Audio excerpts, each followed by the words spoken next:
ಸಮರ್ಪಿಸಲಾಗುವುದು.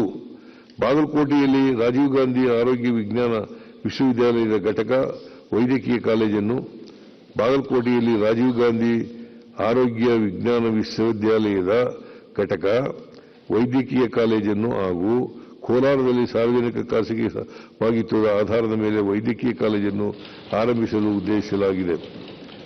ಬೀದರ್ ಸರ್ಕಾರಿ ವೈದ್ಯಕೀಯ ಕಾಲೇಜು ಆಸ್ಪತ್ರೆಯಲ್ಲಿ ಕ್ಯಾನ್ಸರ್ ಪತ್ತೆ ವಿಭಾಗವನ್ನು ಆರಂಭಿಸಲಾಗುವುದು. ಬೌರಿಂಗ್ ಮತ್ತು ಲೇಡಿ ಕರ್ಜನ್ ಆಸ್ಪತ್ರೆಯಲ್ಲಿ 500 ಹಾಸಿಗೆ ಸಾಮರ್ಥ್ಯದ ಆಸ್ಪತ್ರೆಯನ್ನು 297 ಕೋಟಿ ರು ವೆಚ್ಚದಲ್ಲಿ ಪೂರ್ಣಗೊಳಿಸಲಾಗುವುದು.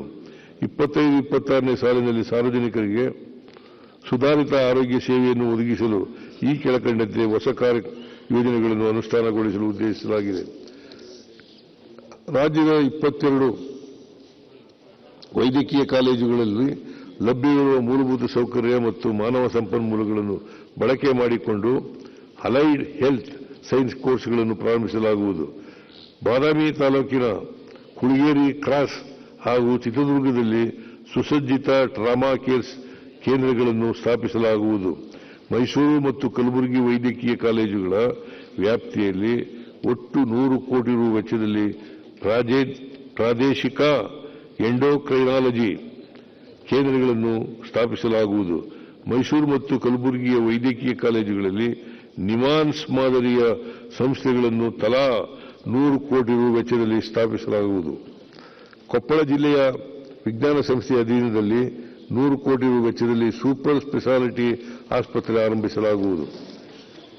ರಾಯಚೂರಿನ ರಾಜೀವ್ ಗಾಂಧಿ ಸೂಪರ್ ಸ್ಪೆಷಾಲಿಟಿ ಆಸ್ಪತ್ರೆ ಆವರಣದಲ್ಲಿ 50 ಕೋಟಿ ರು ವೆಚ್ಚದಲ್ಲಿ ಕಿದ್ವಾಯ್ ಪೆರಿಫೆರಲ್ ಕ್ಯಾನ್ಸರ್ ಚಿಕಿತ್ಸಾ ಘಟಕ ಸ್ಥಾಪಿಸಲಾಗುವುದು.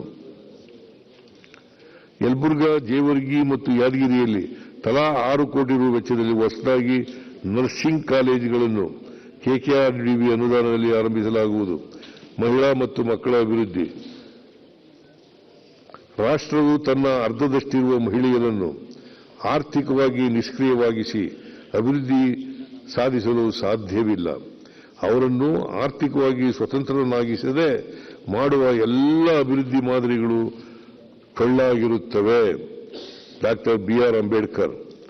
ಗೃಹಲಕ್ಷ್ಮಿ ಯೋಜನೆಯನ್ನು 2023-24ನೇ ಸಾಲಿನಿಂದ ಜಾರಿಗೊಳಿಸಲಾಗಿದೆ. 24-25ನೇ ಸಾಲಿನಲ್ಲಿ 1.22 ಕೋಟಿ ಕುಟುಂಬಗಳ ಯಜಮಾನಿಯರಿಗೆ ಧನ ಸಹಾಯ ಒದಗಿಸಲಾಗಿತ್ತು. ಪ್ರಸಕ್ತ ವರ್ಷದಲ್ಲಿ ಈ ಯೋಜನೆಗೆ 28,608 ಕೋಟಿ ರು ಒದಗಿಸಲಾಗಿದೆ.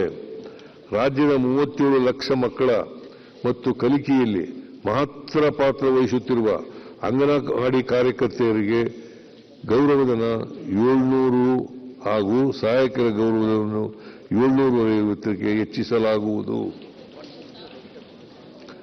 ಸಕ್ಷಮ ಅಂಗನವಾಡಿ ಯೋಜನೆಯಡಿ ರಾಜ್ಯದ 17,454 ಅಂಗನವಾಡಿ ಕೇಂದ್ರಗಳಿಗೆ ಹೆಚ್ಚುವರಿ ಸೌಲಭ್ಯಗಳನ್ನು ಕಲ್ಪಿಸಲು ತಲಾ 1 ಲಕ್ಷ ರುನಂತೆ ಒಟ್ಟು 175 ಕೋಟಿ ರೂಪಾಯಿ ಒದಗಿಸಲಾಗುವುದು.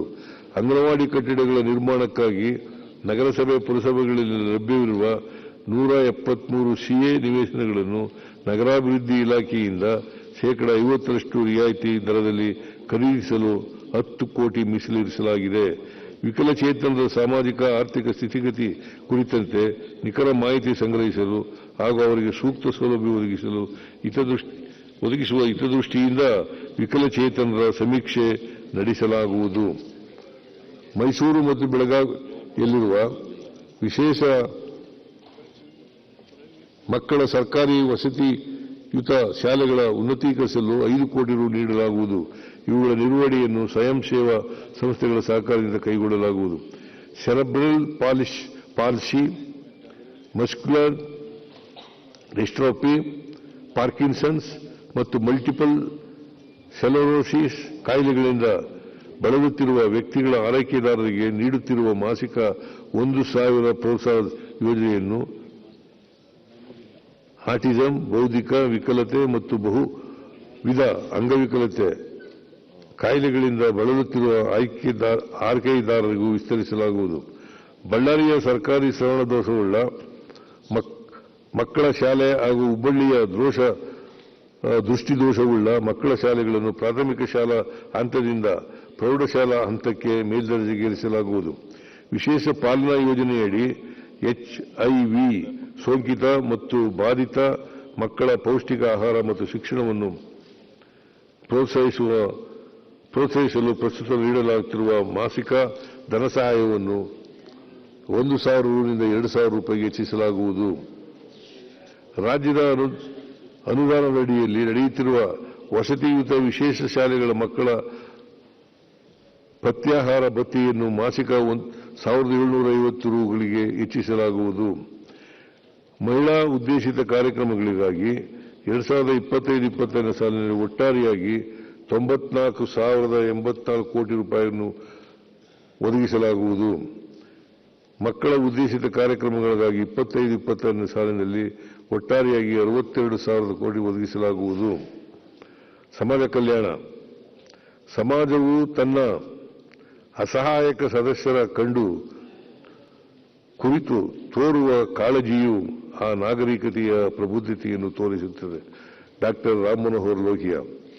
ಕರ್ನಾಟಕ ಅನುಸೂಚಿತ ಉಪಯೋಜನೆ ಮತ್ತು ಬುಡಕಟ್ಟು ಉಪಯೋಜನೆಗಡಿಯಲ್ಲಿ 25-26ನೇ ಸಾಲಿನಲ್ಲಿ ಪರಿಶಿಷ್ಟ ಜಾತಿ ಉಪಯೋಜನೆಗೆ 29,992 ಕೋಟಿ ರು ಹಾಗೂ ಬುಡಕಟ್ಟು ಉಪಯೋಜನೆಗೆ 10,226 ಕೋಟಿ ರುಗಳು ಸೇರಿದಂತೆ ಒಟ್ಟಾರೆ 42,018 ಕೋಟಿ ರು ಅನುದಾನವನ್ನು ಒದಗಿಸಲಾಗಿದೆ. ಕರ್ನಾಟಕ ಸಾರ್ವಜನಿಕ ಸಂಗ್ರಹಣೆಗಳಲ್ಲಿ ಪಾರದರ್ಶಕ ಅಧಿನಿಯಮದಡಿ ಅನ್ವಯ 2 ಕೋಟಿ ರು ಮೊತ್ತದವರೆಗೆ ಕಾಮಗಾರಿಗಳಲ್ಲಿ ಪರಿಶಿಷ್ಟ ಜಾತಿ, ಪರಿಶಿಷ್ಟ ಪಂಗಡ, ಹಿಂದುಳಿದ ವರ್ಗಗಳು, ಪ್ರವರ್ಗ 1, 2A ಮತ್ತು 2B ಗುತ್ತಿಗೆದಾರರಿಗೆ ಮೀಸಲತಿ ಒದಗಿಸಲಾಗುವುದು. ಕರ್ನಾಟಕ ಸಾರ್ವಜನಿಕ ಸಂಗ್ರಹಣೆಯಲ್ಲಿ ಪಾರದರ್ಶಕತೆ ಅಧಿನಿಯಮದನ್ವಯ ಸರ್ಕಾರದ ವಿವಿಧ ಇಲಾಖೆ, ನಿಗಮ ಹಾಗೂ ಸಂಸ್ಥೆಗಳಲ್ಲಿ ಖರೀದಿಸುವ ಸರಕು ಸಾಗಾಣಿಕೆ ಸೇವೆಗಳಲ್ಲಿ ಪರಿಶಿಷ್ಟ ಜಾತಿ, ಪರಿಶಿಷ್ಟ ಪಂಗಡ, ಹಿಂದುಳಿದ ವರ್ಗಗಳ ಪ್ರವರ್ಗ 1, 2A ಮತ್ತು 2B ಸರಬರಾಜುದಾರರಿಗೆ 1 ಕೋಟಿ ರುವರೆಗೆ ಮೀಸಲಾತಿಯನ್ನು ನೀಡಲಾಗುವುದು. ರಾಜ್ಯದಲ್ಲಿನ ಪರಿಶಿಷ್ಟ ಜಾತಿ, ಪರಿಶಿಷ್ಟ ಕಾಲೋನಿಗಳಲ್ಲಿ ಅಗತ್ಯ ಮೂಲಸೌಕರ್ಯ ಕಲ್ಪಿಸಲು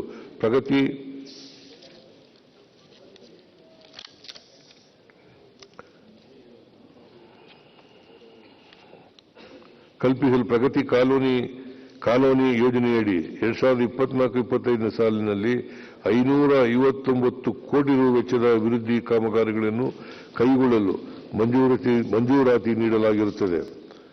25-26ನೇ ಸಾಲಿನಲ್ಲಿ ಈ ಕಾಮಗಾರಿಗಳನ್ನು ಪೂರ್ಣಗೊಳಿಸಲು 222 ಕೋಟಿ ರು ಒದಗಿಸಲಾಗುವುದು.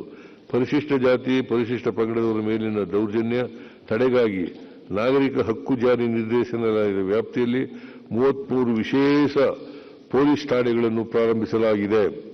ಪರಿಶಿಷ್ಟ ಜಾತಿ, ಪರಿಶಿಷ್ಟ ಪಂಗಡ ಮತ್ತು ಹಿಂದುಳಿದ ವರ್ಗಗಳ ವಿದ್ಯಾರ್ಥಿಗಳಿಗೆ ಉನ್ನತ ಶಿಕ್ಷಣಕ್ಕೆ ಪ್ರೋತ್ಸಾಹ ನೀಡುವ ನಿಟ್ಟಿನಲ್ಲಿ ಪ್ರತಿ ಜಿಲ್ಲೆಗೆ ಒಂದರಂತೆ ಒಟ್ಟು 31 ವಸತಿ ಶಾಲೆಗಳನ್ನು PU ಕಾಲೇಜುಗಳನ್ನಾಗಿ ಉನ್ನತೀಕರಿಸಲಾಗುವುದು.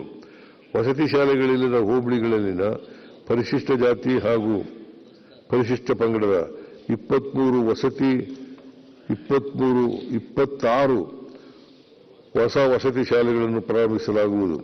ಪರಿಶಿಷ್ಟ ಜಾತಿಯ 40, ಪರಿಶಿಷ್ಟ ಪಂಗಡದ 7 ಮತ್ತು ಹಿಂದುಳಿದ ವರ್ಗಗಳ 14 ವಸತಿ ಶಾಲೆಗಳು ಸೇರಿದಂತೆ ನಿವೇಶನ ಲಭ್ಯವಿರುವ ಒಟ್ಟು 61 ಕ್ರೈಸ್ ವಸತಿ ಶಾಲೆಗಳಿಗೆ 1,292 ಕೋಟಿ ರು ವೆಚ್ಚದಲ್ಲಿ ಸ್ವಂತ ಕಟ್ಟಡಗಳನ್ನು ನಿರ್ಮಿಸಲಾಗುವುದು.